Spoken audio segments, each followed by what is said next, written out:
"I think we're being followed," Bernie said. That had to be one of Bernie's jokes. Have I mentioned that he can be quite the jokester? Probably not, since we're just getting started, but who else except Bernie would even think of saying that? We were creeping along at walking speed on the East Canyon Freeway at rush hour, stuck in an endless river of traffic. Of course we were being followed by too many cars to count. Not only too many for me to count, I don't go past 2, but also for Bernie. And Bernie's always the smartest human in the room.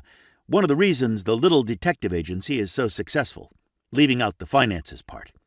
It's called that on account of Bernie's last name being Little. I'm Chet, pure and simple. Not the smartest human in the room. In fact, not human. I bring other things to the table. Bernie glanced at the rearview mirror. Our ride's a Porsche.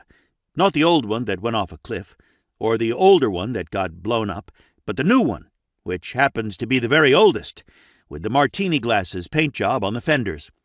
We used to have a top and also a very cool chain hanging from the rearview mirror, a chain we'd taken off a biker after, what would you call it?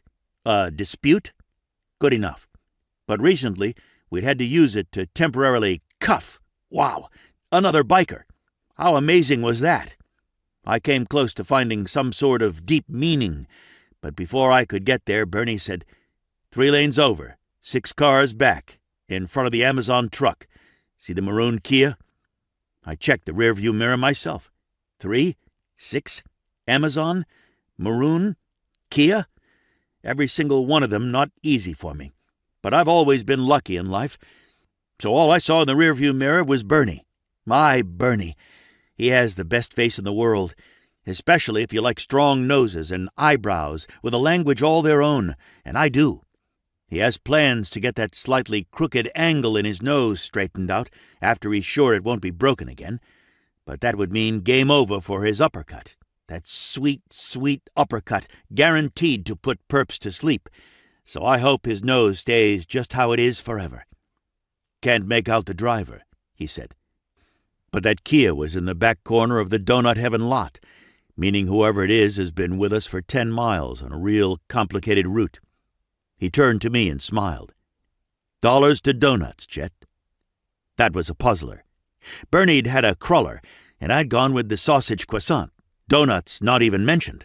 Just to make sure, I licked my muzzle, picking up the unmistakable and wonderful taste of sausage. But in our business, you have to be sure. So I did it again and again and again and... Something the matter, big guy? Nothing. We were good. I stopped whatever I'd been doing, sat up straight in the shotgun seat, alert and ready for action. A total pro. Let's run a little test, Bernie said, suddenly crossing several lanes and taking an exit. There was some honking, but I'd heard worse. The point was, we were taking charge and naming names. Chet, Bernie. Those are all the names you need to know for now. We've been followed by bad guys more than once. The last time, down in a little village south of the border, an incident involving an army-type tank packed with unfriendly cartel dudes and a dead-end alley.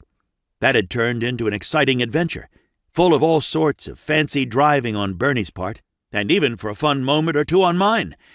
But nothing like that was happening now.